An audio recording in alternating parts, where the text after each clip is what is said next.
The warning saying check cruise control mostly means there are issues with the switches that control the position of the brake and clutch pedals. Also, this warning may be triggered by the problems with the speed sensor in your transmission, but in this case you will not see the speed on the speedometer, or there may be potentially a problem with cruise control wiring or modules, but I've never seen this happen in Renault vehicles, so the chances are very low that this can happen at all. When it comes to pedal switches, I would pay attention to the clutch pedal in cars with manual transmissions.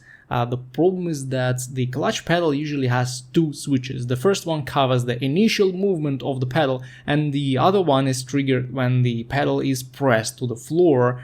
Simple logic says that the cruise control will only be bothered about the first one, which measures the initial movement of the pedal when you just start to press it, but in reality I've mostly seen the second sensor triggering this warning, because French engineering is, a little beyond human logic. So if you see the check cruise control message and don't want to spend money on inspections with high-end scanners, you'd better replace both switches on the clutch pedal.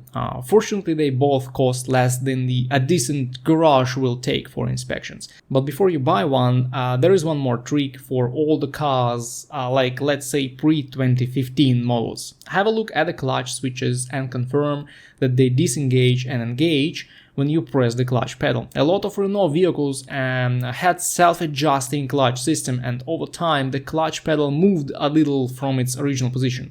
This may lead to the clutch switch just not being in contact with the pedal anymore, and even if you install the new one, it will not help much. So in these cars, the clutch switches were adjustable too. You could just take the switch out and pull the plunger out for about 1 centimeter. It feels very tight, but it's not impossible. And then you just install it back and everything works perfectly. If the problem is with the brake switch, it's much easier to check since the brake lights will not be working when you are pressing the brake pedal. So if this is your case, just replace the brake switch and everything will get back to work.